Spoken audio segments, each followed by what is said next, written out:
Sweat stung Cole's eyes before the klaxons even started blaring.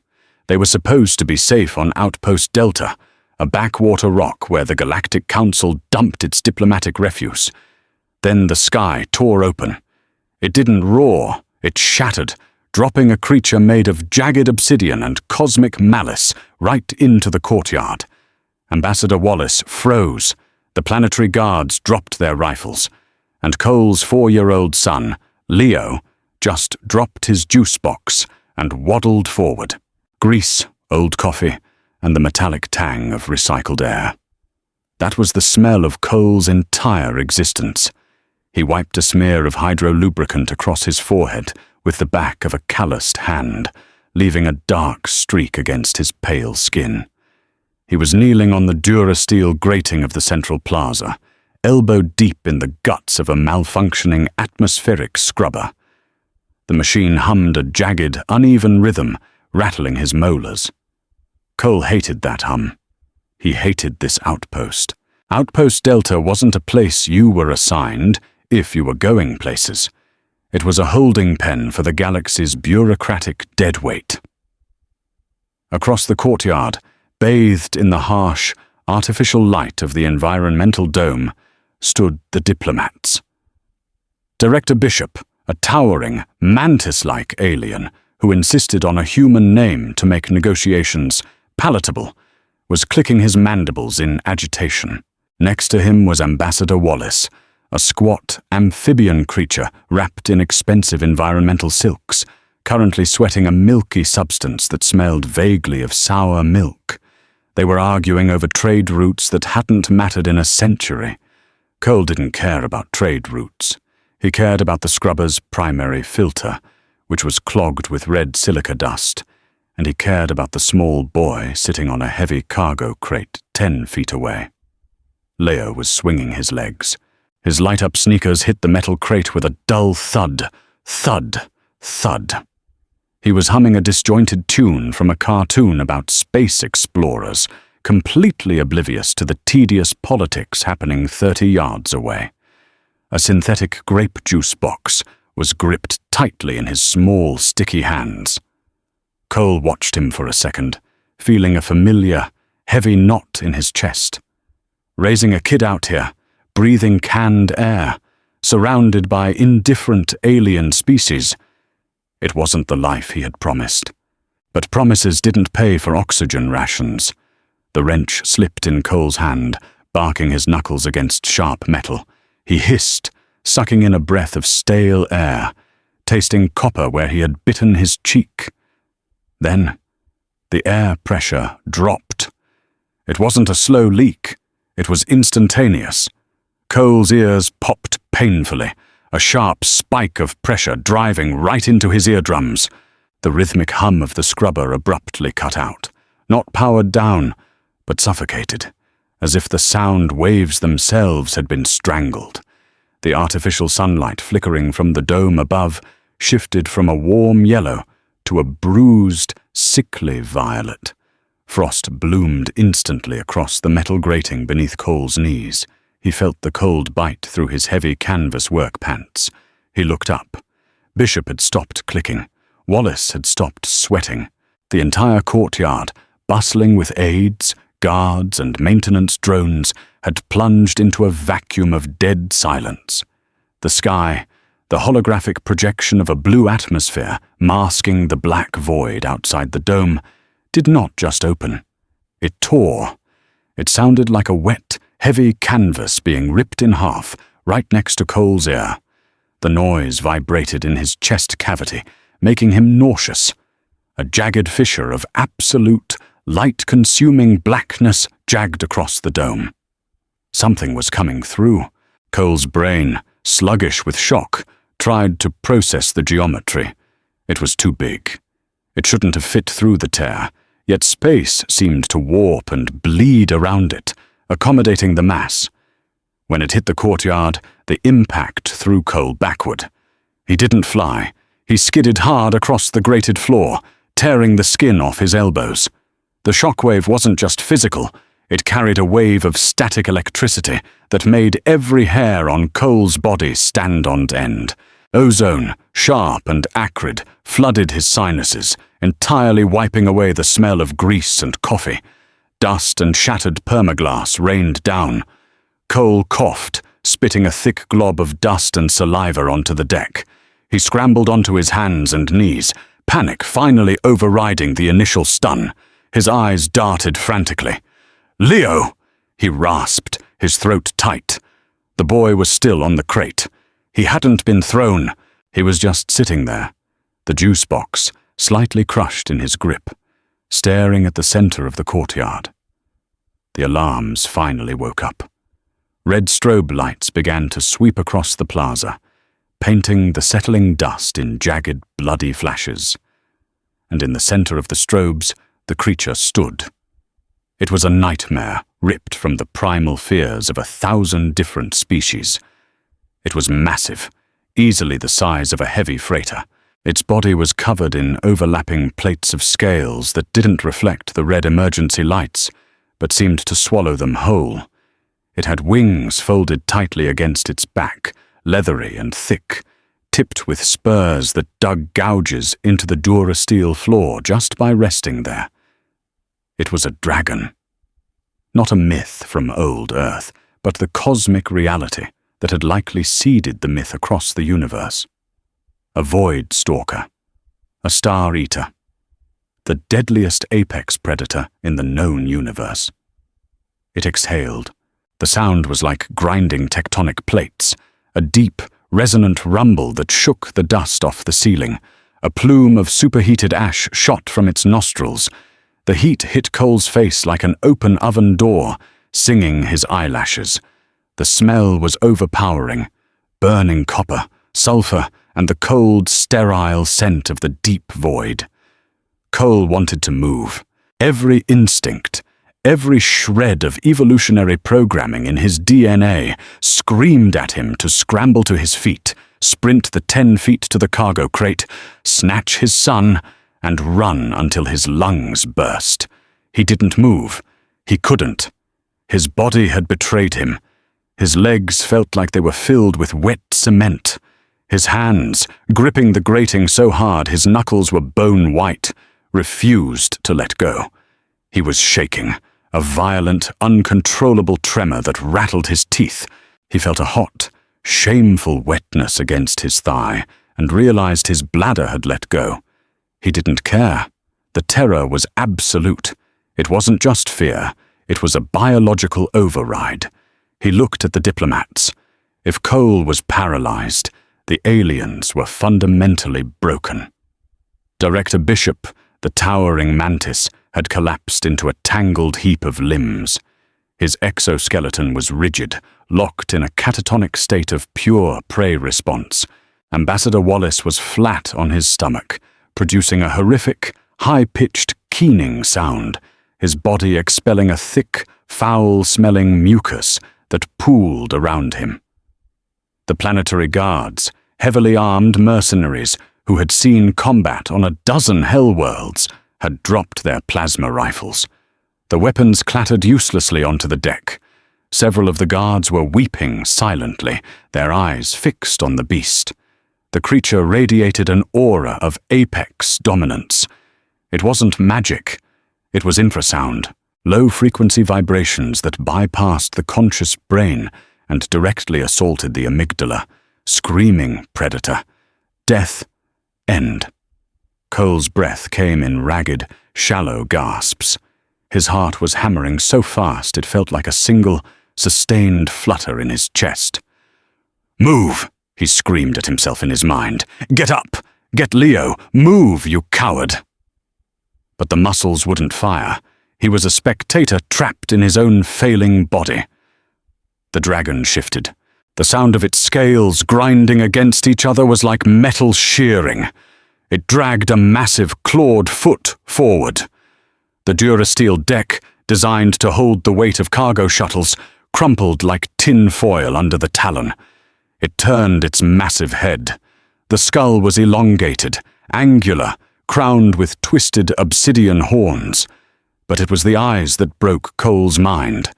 They were the size of ground cars, burning with a dense, furious orange light, like the hearts of dying stars. There was no mindless beast in those eyes. There was ancient, malicious intelligence. The creature was scanning the courtyard. It was tasting the air. The heavy, sluggish terror of the aliens rolling over the plaza was a buffet of fear. Then, a sound cut through the heavy, oppressive silence. Splat! Cole's eyes snapped toward the cargo crate.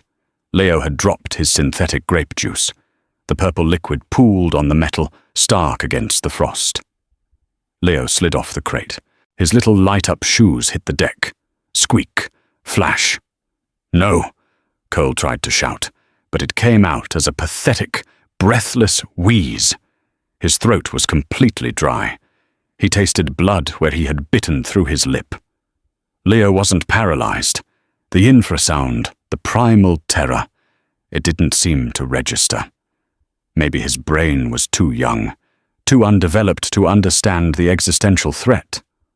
Or maybe, as Cole's late wife used to joke, the boy was just profoundly, dangerously oblivious. Leo took a step forward. Squeak! Flash!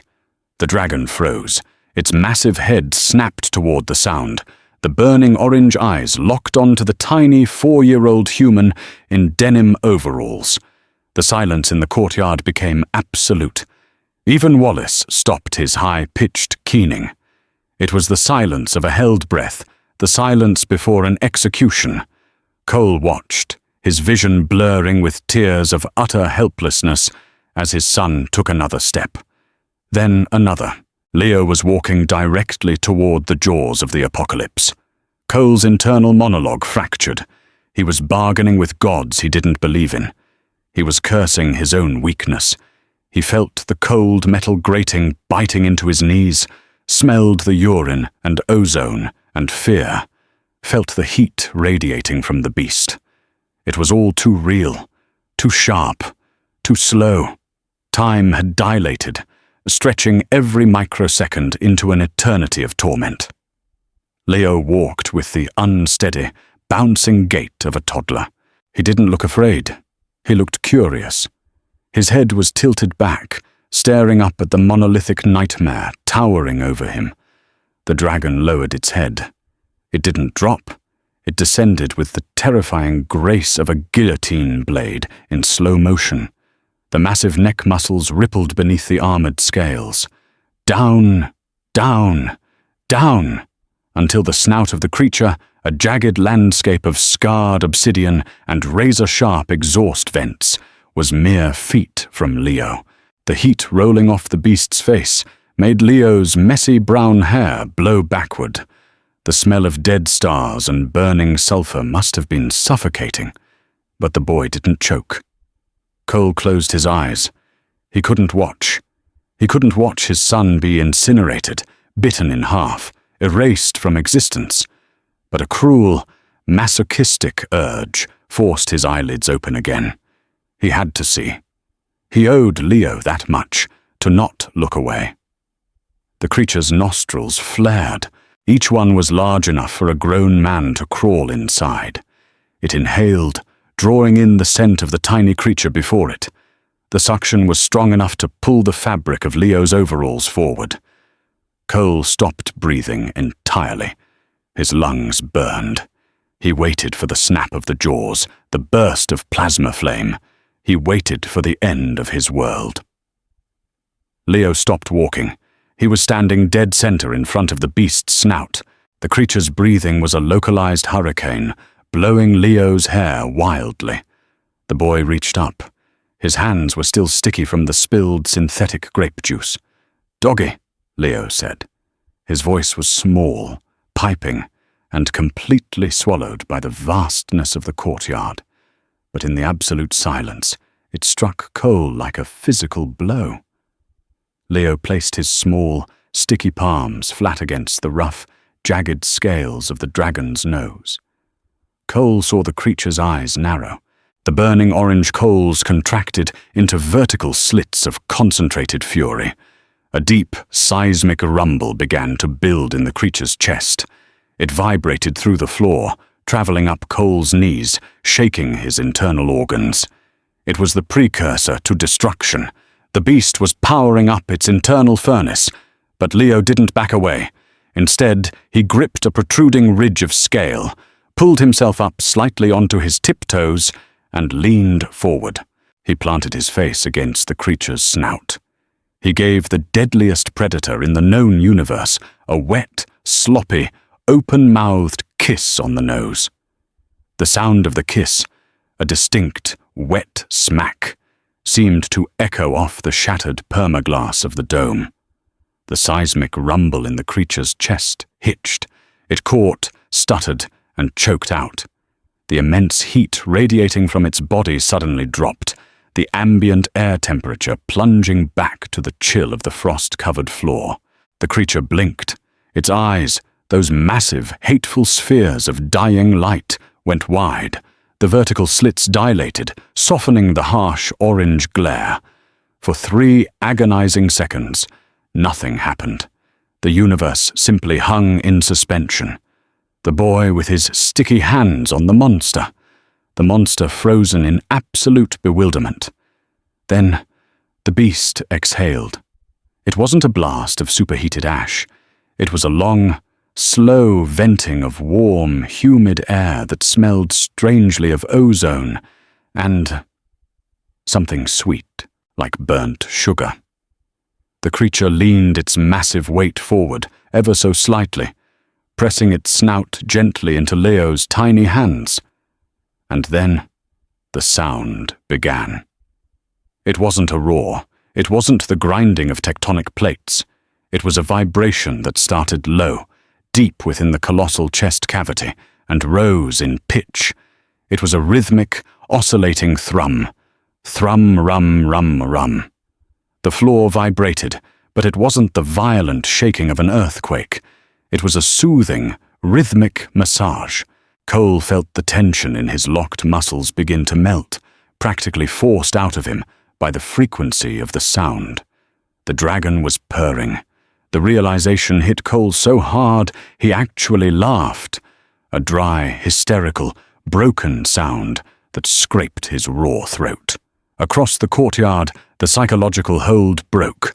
Director Bishop's mantis limbs spasmed, and he collapsed entirely, passing out from the sheer whiplash of absolute terror to incomprehensible absurdity. Ambassador Wallace let out a wet, gurgling sigh and rolled onto his back, eyes rolling back in his amphibian head. The hardened planetary guards just stared, their jaws literally hanging open, rifles forgotten on the deck. The apex predator of the void, a creature that fleets of battleships could not scratch, was being subjected to the sticky affections of a human toddler, and it was leaning into it. The beast closed its massive eyes, looking ridiculously docile. Its tail, a weapon that could cleave a frigate in half, twitched lazily behind it, scraping softly against the ruined durasteel. Leo giggled. The sound was bright and clear, cutting through the heavy thrumming of the purr. He patted the creature's snout again, leaving 2 distinct, purple, sticky handprints on the obsidian scales. "Good doggy," Leo declared, entirely satisfied with the interaction. Cole finally found his voice. It was cracked, weak, and pathetic. But it was his. "Leo!" he croaked, finally managing to drag one knee forward, breaking the paralysis. "Leo, step away." The beast's eyes snapped open at the sound of Cole's voice. The orange light flared, and the purr instantly died in its throat. Its head swiveled, locking onto Cole kneeling on the grating, drenched in sweat and urine. The dominance, the terror, the crushing weight of the apex predator crashed back down onto Cole. He froze again, his heart stuttering. The creature stared at him, its intelligence cold and assessing. It looked from Cole to Leo and back to Cole. It was a clear, unmistakable warning. "The child is mine now. You are nothing." Cole's knees screamed in protest as he forced them to bear his weight. The durasteel grating dug into his skin, leaving deep, waffle-patterned indentations on his shins. He didn't care. The warning in the creature's burning orange eyes was absolute, a physical weight that pressed against his sternum and made his lungs seize. The child is mine now. You are nothing. Cole understood the message on a cellular level. It wasn't telepathy. It was the universal language of an apex predator claiming its kill, or in this bizarre, unprecedented case, its pet. "Leo!" Cole rasped again. His voice sounded like dry leaves scraping across concrete. Leo didn't turn around. The boy was utterly captivated. He was tracing the jagged obsidian-like scales on the monster's lower jaw with one small, sticky finger. "Spiky," Leo announced to the empty courtyard. The Void Stalker didn't flinch. It remained perfectly still, its massive head lowered, allowing the tiny human to explore its armor. Its breathing had slowed to a rhythmic, heavy tidal pull, pulling the ambient air into its massive lungs and venting it out through the gill-like slits along its neck. The air smelled intensely of ozone, charred carbon, and a strange, sickly sweet scent that reminded Cole of burnt sugar. 10 yards to Cole's left, a sound broke the stillness. It was a soft scrape, a boot on metal. Cole's head snapped sideways. One of the planetary guards, a scarred human mercenary whose name badge read Griggs, was slowly, agonizingly pushing himself up from the floor. Griggs's face was ashen, slick with terrified sweat, but his military training was fighting a desperate battle against his biological panic. His trembling hands were reaching for the plasma rifle he had dropped. "Don't," Cole thought, the word echoing uselessly in his skull. "Don't do it, you idiot." Griggs's fingers brushed the casing of the rifle. The reaction was not fast. Fast implied a passage of time that the human eye could track. This was instantaneous. The dragon didn't roar. It didn't even fully turn its head. A muscle beneath the heavy armor of its shoulder twitched. The massive, whip-like tail, which had been resting idly on the ruined deck, snapped forward. It moved with the crack of a displaced sound barrier. The tip of the tail, lined with serrated bone spurs the size of broadswords, bypassed Griggs entirely. Instead, it slammed into the reinforced concrete pillar directly behind the mercenary. The impact sounded like a bomb detonating. Chunks of concrete and twisted rebar exploded outward in a cloud of grey dust. The kinetic shockwave knocked Griggs flat on his face, sending his plasma rifle skittering another 20 feet away. The tail retracted just as quickly, settling back onto the floor with a heavy metallic scrape. The creature hadn't killed him. It had simply demonstrated, with terrifying casualness, the geometry of its reach and the absolute futility of resistance. It was a warning shot that destroyed a structural support column.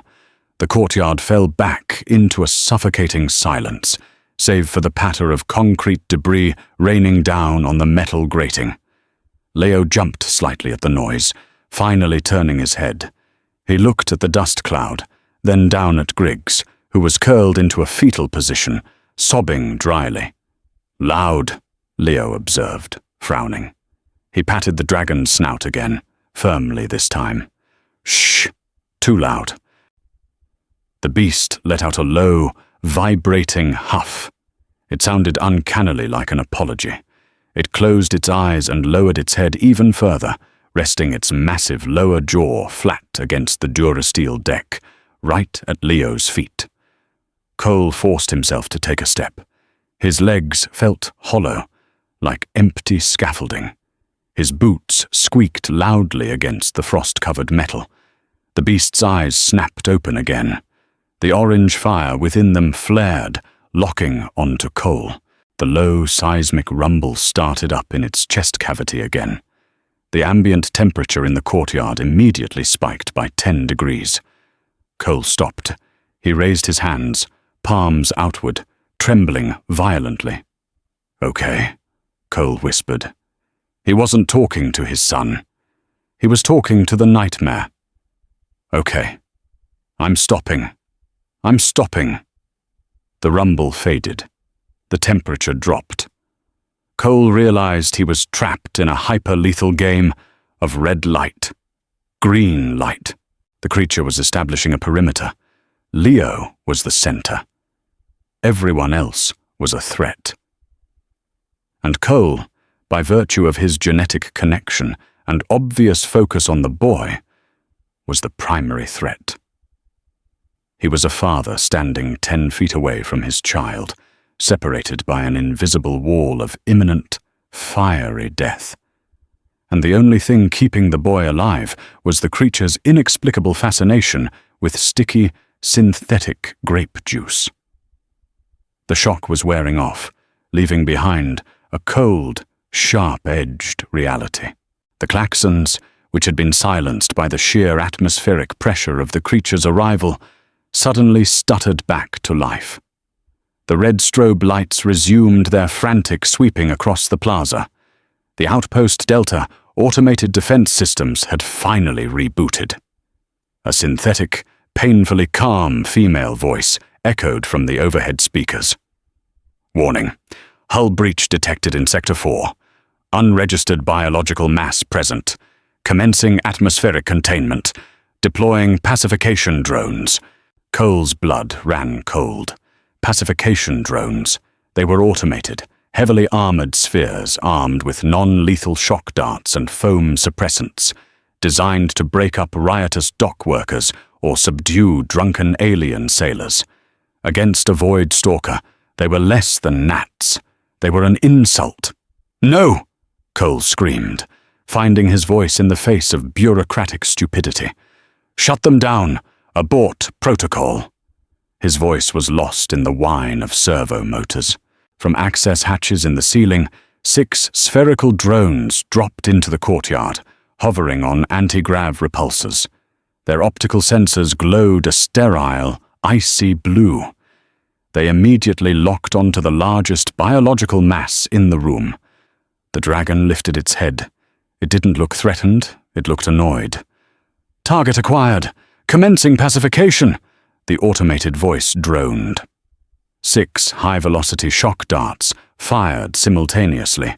They hit the creature's armored neck with a pathetic ping. Ping! Ping! Sparking uselessly against scales that could withstand re-entry friction. The beast didn't retaliate immediately. It merely looked at the drones, its massive head tilting to one side in an eerie mimicry of canine confusion. Then, one of the drones, executing its pre-programmed flanking maneuver, drifted too close to the center of the courtyard. It drifted too close to Leo. The boy looked up at the hovering machine. Ball? He asked, reaching a hand out. The dragon moved. It was a blur of obsidian and violently displaced air. The jaws snapped open and shut with the sound of a bank vault slamming. The drone simply ceased to exist. There was no explosion, no shower of sparks. The beast just bit it out of the air, crushed it into scrap metal, and swallowed it whole. The remaining 5 drones immediately shifted their threat assessment. Their optical sensors flashed red. Lethal force authorized, the PA system announced. Bishop! Wallace! Anyone! Cole roared, practically tearing his vocal cords. Turn off the automated defenses. It's going to kill everyone. Over by the diplomatic viewing stands, a comms panel crackled. Director Bishop's voice, filtered through an emergency override and shaking with barely controlled terror, hissed through the courtyard speakers. Maintenance Technician Cole, this is Director Bishop. You must extract the human child. The automated systems are prioritizing the unregistered mass. Cole stared at the speaker box on the wall, a wave of pure, unadulterated hatred washing over him.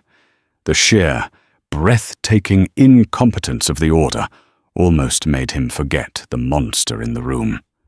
Extract the child, Cole screamed back, his voice cracking. Are you blind, you bureaucratic insect? If I move an inch, it incinerates me. Turn off the damn drones. Before Bishop could reply, the 5 remaining drones opened fire with their secondary weapons, low-yield plasma cutters. Beams of searing white light lanced across the courtyard, striking the dragon's flank. The beams didn't penetrate.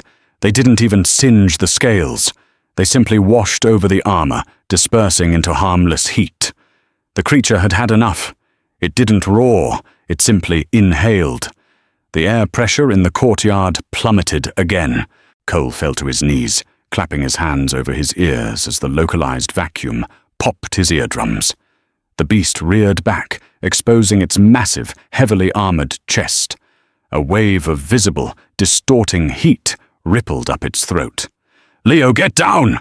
Cole screamed, throwing himself flat against the grating. The creature opened its maw. A stream of blue-white, superheated plasma erupted forth. It wasn't fire. It was the raw, unleashed energy of a dying star. The beam swept across the ceiling in a tight, controlled arc. It vaporized the 5 drones instantly. It vaporized the overhead speaker system.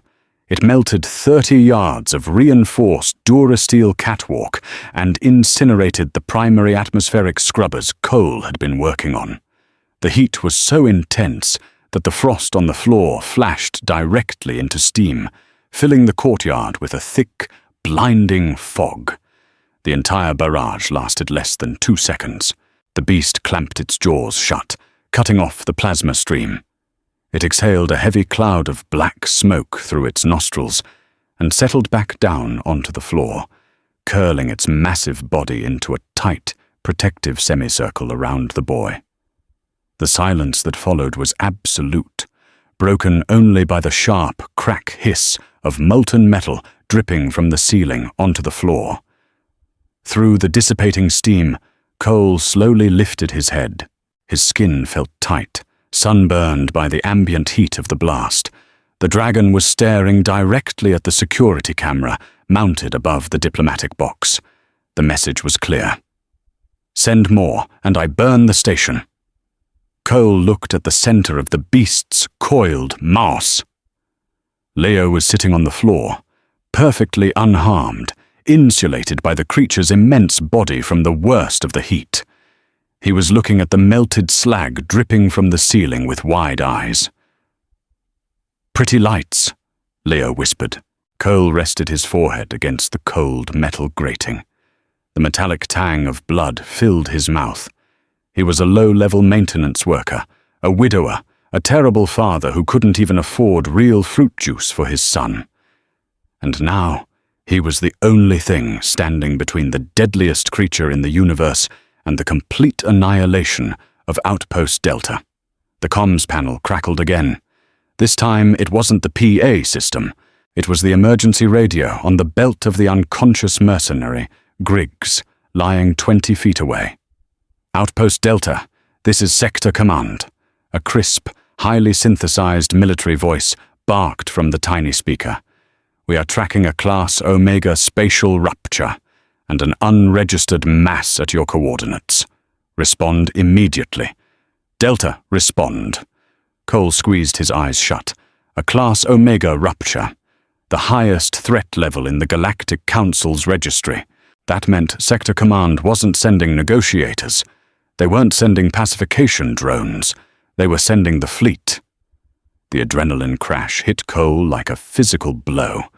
The violent shaking in his limbs subsided, replaced by a profound, agonizing weakness. He felt like his bones had been hollowed out and filled with lead. He sat up slowly, his joints popping, his heavy canvas pants soaked with cold sweat and spilled fluids. The courtyard was a disaster zone. The ambient lighting was entirely gone, replaced by the angry, flickering red of the emergency strobes and the dull orange glow of cooling slag on the ceiling. The air was thick, difficult to breathe, saturated with the smell of vaporized metal, ozone, and that persistent, baffling scent of burnt sugar coming from the beast. In the center of the destruction, the Void Stalker had built a fortress of its own flesh. It was curled tightly, its massive, leathery wings folded over its body to create an armored dome. And inside the dome, humming that same off-key cartoon theme song, was Leo, Cole needed to re-establish contact. He needed to prove to the creature that he wasn't a threat, and he needed to get close enough to grab Leo when an opportunity arose. He looked around the ruined deck. His toolbox was a melted puddle of plastic and metal. The cargo crate Leo had been sitting on was dented, but intact. Next to it, miraculously unscathed by the plasma blast, was Cole's lunch cooler. He took a deep, shuddering breath. He forced himself to stand. His legs wobbled, but they held. He didn't look at the creature's eyes. He kept his gaze lowered, submitting entirely to the predator's dominance. He moved with agonizing slowness, telegraphing every millimeter of his movement. I am slow. I am weak. I am no threat. He reached the cooler. He unlatched it. The sharp click of the plastic clasp sounded like a gunshot in the quiet courtyard. The heavy, rhythmic breathing of the beast hitched. A massive, triangular head slithered out from under the folded wings. The burning orange eyes locked onto Cole. The temperature began to rise. Cole froze. He didn't speak. He reached slowly into the cooler. His fingers brushed the cold, synthetic condensation of another juice box. He pulled it out, holding the bright purple square up into the red emergency light. The dragon stared at the juice box. It stared at Cole. "Juice," Cole rasped, his voice trembling. He cleared his throat and tried again, trying to sound like a normal father on a normal Tuesday. "I have juice for Leo." The creature didn't move. The intense heat radiating from it remained steady. It was assessing, weighing the man, the box, the intent. From inside the fortress of wings, a small voice piped up. "More juice?" The beast's head swiveled slightly toward the sound. The violent orange glare in its eyes softened, the vertical slits expanding. The heat in the room dropped instantly. The dragon uncoiled its neck, withdrawing slightly, leaving a clear 3-foot gap between its snout and the boy. It looked at Cole, then deliberately looked at the gap. It was an invitation. Or a trap. Cole didn't have a choice. He clutched the juice box like a holy relic and walked forward. Every step was a battle against his own survival instincts. The closer he got, the larger the creature became. Its scale was impossible to comprehend up close. The individual plates of armor were larger than blast doors, scarred with deep, ancient gouges that spoke of battles fought in the vacuum of space. The smell was overpowering, a mixture of cold void and localized volcanic activity. He reached the edge of the creature's coiled body. He was close enough to touch it. He could feel the low-frequency hum of its heartbeat vibrating through the soles of his boots. It felt like standing next to a running reactor core. He knelt down slowly, his joints popping loudly in the silence. Leo was sitting cross-legged on the Durasteel deck, completely oblivious to the cosmic horror curled around him. He looked up at Cole and smiled, exposing a small gap where a baby tooth had fallen out last week. "Hi, Dad," Leo said casually. "This is my new dog. He's big." Cole felt a hysterical laugh bubbling up in his chest. He choked it down, swallowing hard. Tears pricked his eyes, hot and sharp. "Yeah, buddy," Cole whispered, his voice cracking. "He's very big." Cole extended a shaking hand, offering the juice box. Before Leo could take it, the dragon intervened. A massive claw, each talon the size of a scythe blade, slid across the floor with terrifying precision. It didn't strike Cole. It simply stopped an inch from his hand, resting its point on the Durasteel deck. Cole froze, his heart hammering a frantic rhythm against his ribs. He didn't pull back. He couldn't. The creature lowered its massive head, bringing its snout mere inches from Cole's face. Cole was forced to look into the burning orange eye. Up close, it wasn't just fire. It was a nebula, swirling with dense, ancient intelligence. There was a malice there, yes, but also a profound, heavy sorrow.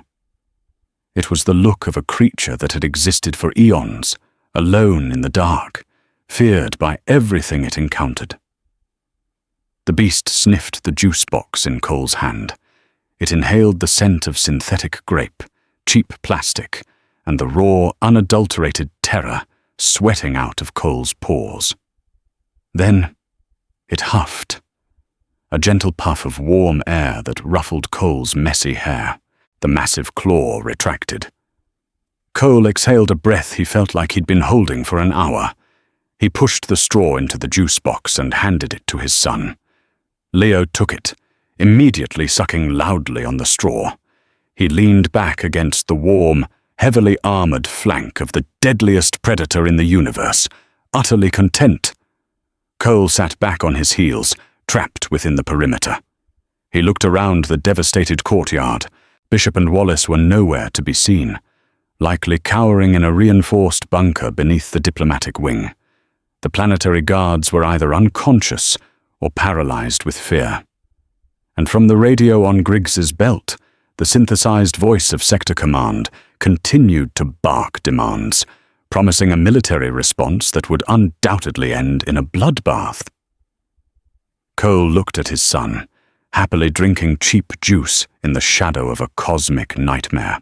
He looked at the creature, which had closed its eyes and resumed its low, vibrating purr, seemingly lulled by the rhythmic sucking sound of the straw. A grim, cynical resolve settled over Cole. He was a nobody, a grease monkey on a dead-end rock. But right now, he was the only diplomat that mattered. He was the only one who understood the bizarre, utterly irrational rules of engagement that had just been established. The galaxy was coming to kill the monster, and the monster was currently acting as a very large, very lethal heating pad for Cole's 4-year-old son. "All right," Cole muttered to himself, wiping a streak of soot from his forehead. "Let them come." Static crackled from the dropped comms unit, a harsh, abrasive sound that sawed at Cole's frayed nerves. It was the only noise competing with the deep, rhythmic purr vibrating in the chest cavity of the Void Stalker. 10 feet away, the unconscious mercenary, Griggs, groaned, a wet sound bubbling up from his throat. The radio clipped to Griggs's tactical harness was acting as a cruel tether to the reality outside this surreal, frost and slag-covered courtyard.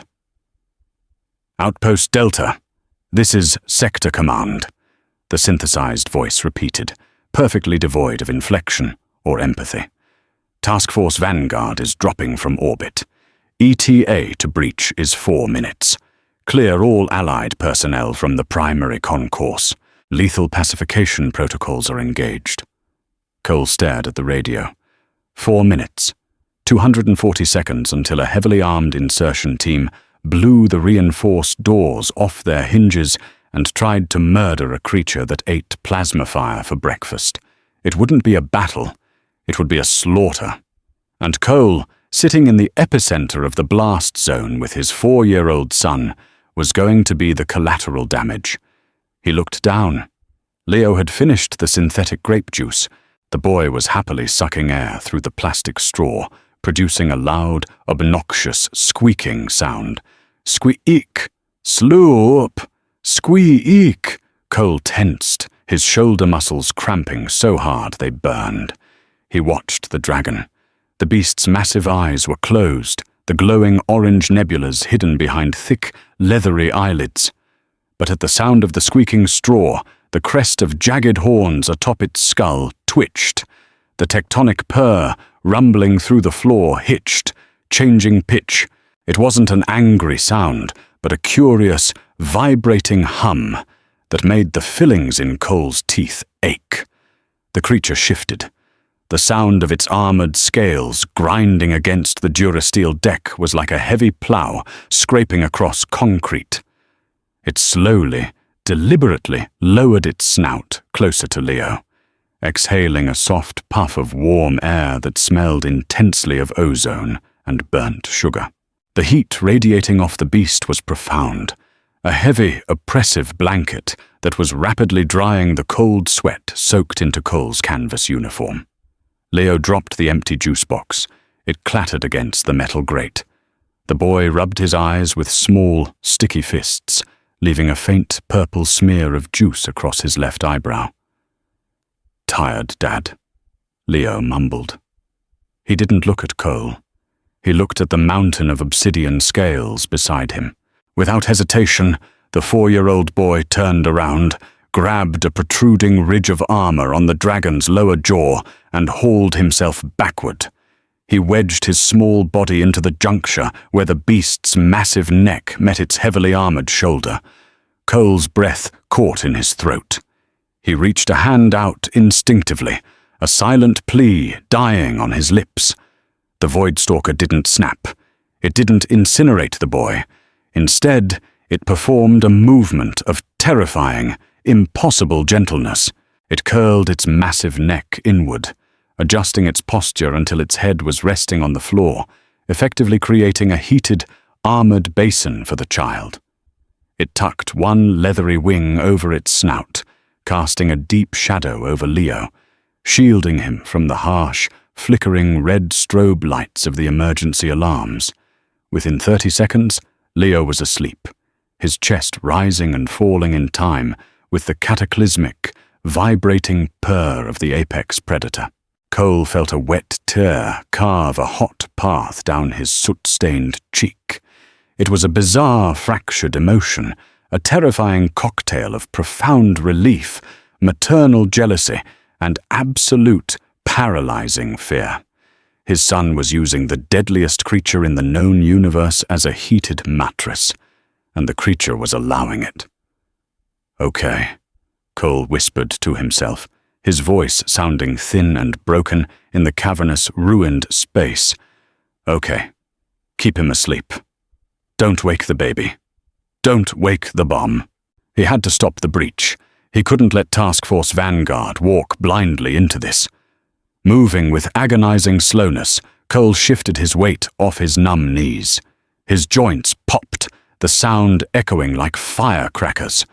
He froze, his eyes locked on the dragon. The wing didn't move. The purr didn't break. He dropped onto his stomach.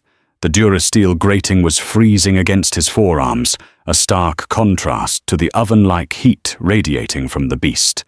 He began to crawl toward Griggs. It was only 10 feet, but it felt like miles. Every scrape of his canvas pants against the floor was a gamble with his life. He dragged himself forward, inch by painful inch, keeping his body as flat as possible, submitting entirely to the predator's perimeter. He reached Griggs. The mercenary was pale, sweating profusely, still lost in a state of biological shock.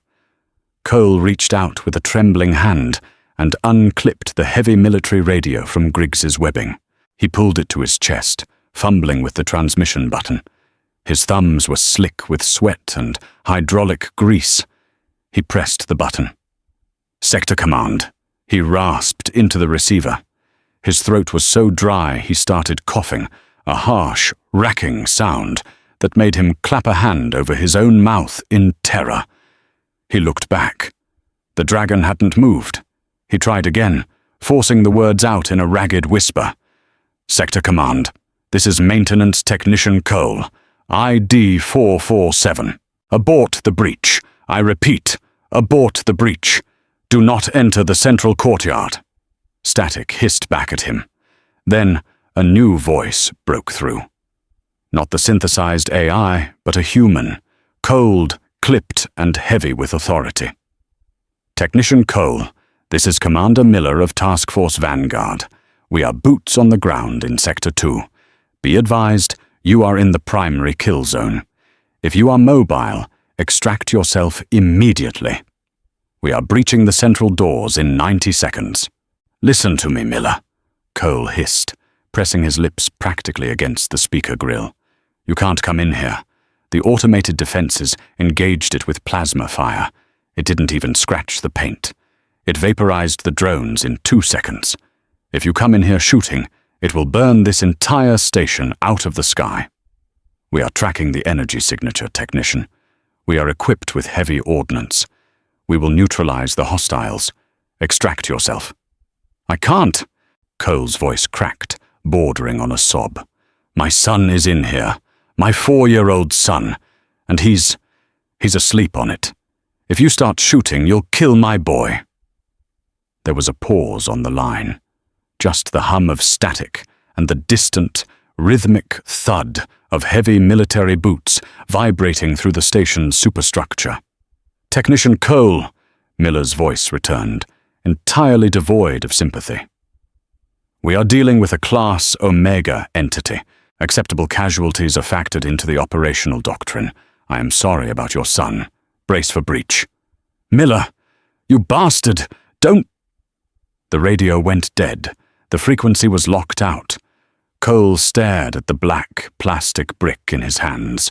A cold, heavy void opened in his stomach. The galaxy didn't care about a grease monkey. It didn't care about a little boy who liked synthetic grape juice. It only cared about order, protocol, and destroying what it didn't understand. The vibrations in the floor changed. The rhythmic, soothing thrum of the dragon's purr was suddenly undercut by a sharp, mechanical cadence. Thud, thud, thud. Heavy mag boots marching in unison down the primary access corridor. Cole threw the radio aside. He pushed himself up onto his knees. His breath was coming in short, ragged gasps. The adrenaline, which had ebbed, came flooding back, carrying with it a wave of primal, desperate fury. He wasn't a soldier. He wasn't a hero. He was a guy who fixed air scrubbers. But he was also a father. He looked at Leo, sleeping peacefully against the obsidian scales. He looked at the massive, lethal bulk of the Void Stalker, a creature that had crossed the cosmos only to find itself babysitting. "Not today," Cole breathed. He stood up. He didn't crouch. He didn't cower. He stepped completely inside the invisible perimeter, placing himself directly between the sleeping beast and the heavy blast doors at the far end of the courtyard. The purr stuttered. Behind Cole, the massive leathery wing shifted. A single, burning orange eye opened, fixing entirely on Cole's back. The ambient heat in the room spiked instantly, drying the saliva in Cole's mouth. The creature was awake. It was assessing the change in the environment. It was assessing Cole's new posture. Cole didn't turn around. He kept his eyes locked on the blast doors. "It's okay," Cole said aloud, his voice trembling but loud enough for the beast to hear. "I'm not looking at you. I'm looking at the door. I'm guarding the nest." It was a ridiculous concept. A fleshy, fragile human acting as a shield for a creature that could survive the heart of a supernova. But it was the only logic Cole had left. He had to show the beast that they were on the same side. The heat radiating against Cole's back intensified. It felt like standing directly in front of an open blast furnace. He could smell the hairs on his arms beginning to singe. But the dragon didn't strike. The low, tectonic rumble in its chest shifted from a purr to a low, aggressive growl. The beast felt the approaching vibrations, too. It knew the soldiers were coming. Then, the blast doors exploded. It wasn't a polite breach. It was a synchronized det cord charge that ripped the massive Durasteel doors off their tracks, hurling them into the courtyard in a cloud of blinding white smoke and shattered concrete. The noise was deafening, a physical concussive wave that knocked the breath out of Cole's lungs and made his ears ring with a high-pitched, agonizing whine. Through the thick, acrid smoke, the Helljumpers poured in. They were terrifying in their own right, hulking figures clad in matte black exoskeleton armor, their faces hidden behind opaque, mirrored visors. They moved with mechanical, predatory efficiency, spreading out across the ruined grating, their heavy plasma rifles raised and locked onto the center of the room. Dozens of ruby-red targeting lasers cut through the settling dust, converging on the massive, coiled shape of the Void Stalker. And right in the middle of that convergence, standing with his arms spread wide, was Cole. Several of the red dots painted his chest, tracing nervous, jittery circles over his heart. "Hold fire!" a voice barked through an external suit speaker. It was Miller. The commander stepped through the ruined doorway, his own weapon leveled. "Identify yourself!" "I'm Cole!" Cole screamed, his voice cracking violently. He was squinting against the harsh tactical lights mounted on the soldiers' rifles. "I told you, my son is back there. Put the guns down!" The red lasers didn't waver. Behind Cole, the dragon rose. It didn't stand up. It uncoiled, a slow, hydraulic expansion of muscle and armor that seemed to suck the oxygen out of the room. The leathery wings flared outward, casting an immense, terrifying shadow over the entire courtyard. The beast let out a sound that wasn't a roar, but a heavy, metallic hiss, the sound of a pressurized tank preparing to rupture. The ambient temperature skyrocketed. The frost that had stubbornly clung to the corners of the room flashed directly into steam. Cole felt the back of his neck blistering. "Target is active," one of the soldiers yelled, his voice tight with panic. "Energy spikes off the charts. It's charging a plasma burst." "Miller, you idiot! Look at it!" Cole screamed, waving his arms frantically. He took a half step forward, placing himself more firmly in the line of fire. "It only attacks when threatened. It destroyed the drones because they got too close. Just back away." Miller's visor remained impassive. "Technician Cole, step aside. You are obstructing a lethal pacification order. That entity is a Class Omega threat." "It's a giant dog that likes grape juice," Cole roared back, the absurdity of the sentence burning his throat. "My kid gave it a kiss on the nose and it went to sleep. If you shoot it, you're going to kill all of us." The soldiers hesitated. The tactical discipline of Task Force Vanguard was legendary, but nothing in their training manuals covered human mechanics, standing as meat shields for cosmic horrors, yelling about grape juice. "Dad!" The small, groggy voice came from the shadows behind Cole. The entire courtyard froze. The soldiers, Miller, Cole, even the dragon. Leo stood up. He rubbed his eyes, blinking against the harsh glare of the tactical lights cutting through the smoke. He looked at the heavily armored soldiers. He looked at the red laser dots dancing across his father's back. He didn't look scared. He looked profoundly annoyed. Leo waddled out from beneath the dragon's massive wing. He stepped past Cole, ignoring his father's desperate, suffocated gasp. He walked right up to the edge of the invisible perimeter the beast had established. He pointed a small, chubby, juice-stained finger at Commander Miller. "Too loud," Leo declared, his voice echoing in the dead silence of the standoff. "My doggy is sleeping. You go away." Miller stared. The hardened veteran, who had seen campaigns on burning gas giants and frozen moons, was entirely paralyzed by the sheer, unadulterated audacity of the toddler in denim overalls. Behind Leo, the dragon shifted. It lowered its massive, angular head until it was hovering just above the boy. The burning orange eyes locked onto Miller. The message wasn't broadcast in infrasound this time.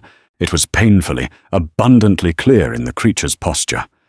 The child has spoken. The tension in the air was a physical wire, pulled so tight it was beginning to fray.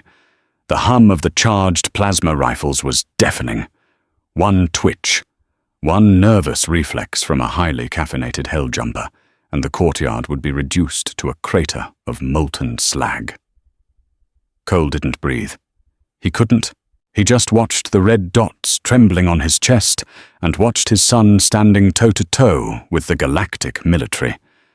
"Commander," one of the soldiers whispered over the open comms, his voice shaking visibly.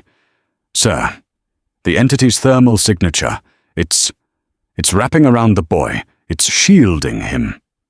Miller didn't respond immediately.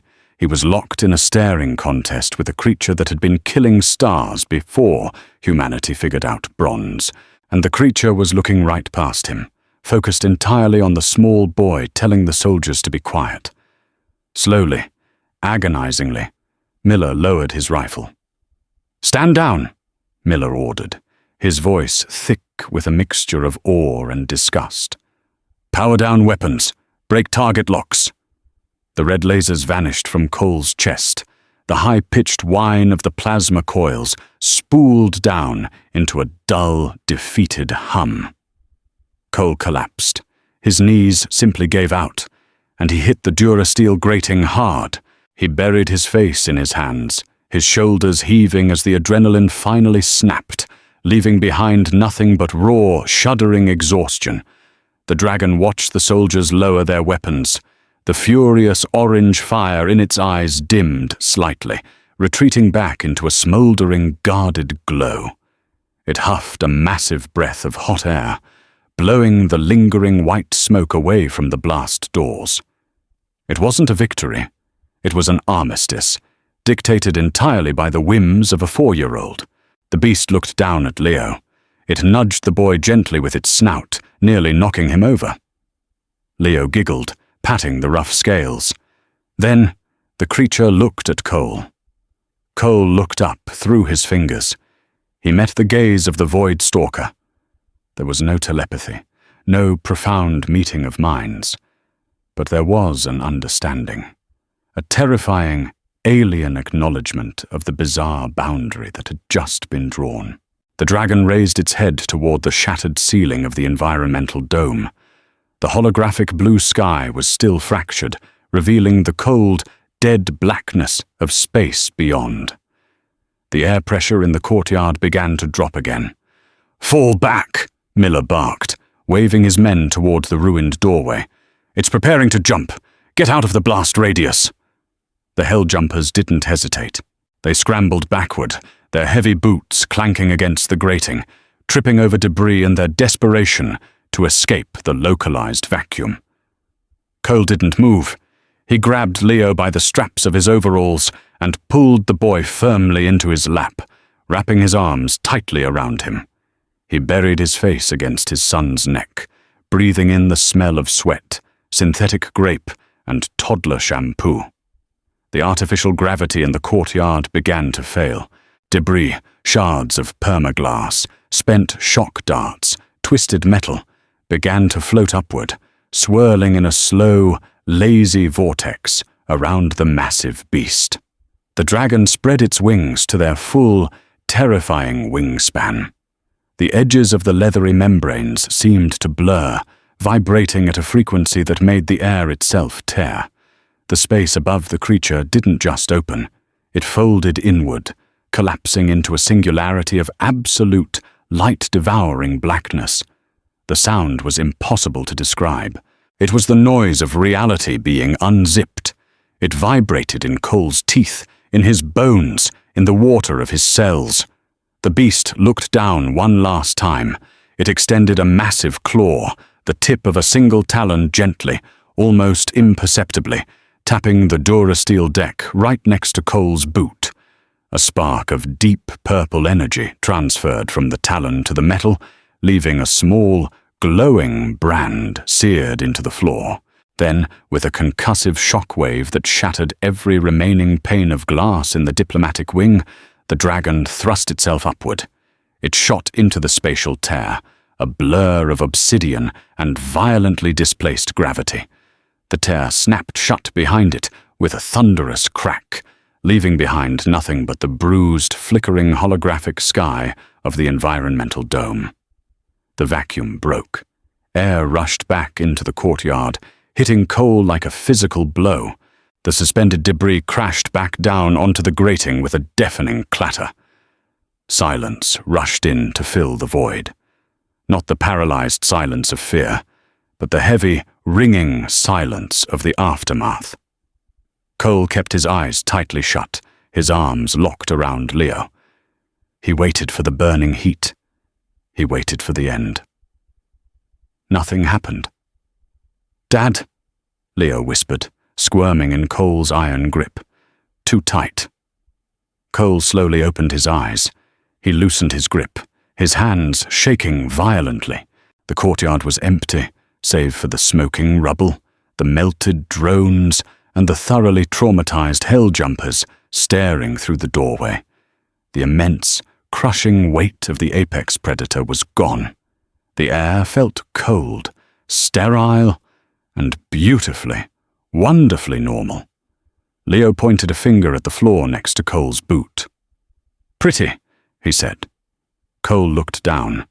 Burned deep into the durasteel grating, glowing with a faint, residual purple luminescence, was a jagged, unmistakable shape. It looked exactly like a child's handprint. Cole stared at the mark. He let out a breath that was half laugh, half sob. He pulled Leo close again, resting his chin on top of the boy's messy brown hair. Across the room, Commander Miller stepped slowly back into the courtyard. His helmet was off. His face was pale, his eyes wide as he surveyed the devastation and the completely unharmed father and son sitting in the center of it. Miller looked at Cole. He looked at the glowing handprint on the floor. "Technician Cole," Miller said, his voice entirely stripped of its former authority. It sounded hollow, deeply unsettled. What the hell just happened?" Cole looked up at the hardened military commander. He felt a profound, exhausted cynicism wash over him. He wiped a smear of soot and tears from his face, looking around the destroyed billion-credit diplomatic plaza. "I think," Cole said, his voice dry and raspy, "we just negotiated a new treaty, Commander. Now, if you don't mind, I need to go buy my kid a real box of juice." The universe is a dark, terrifying place, filled with monsters that can shatter reality itself. But sometimes, all it takes to stop the apocalypse is the utter, sticky oblivion of a human toddler and a cheap box of juice.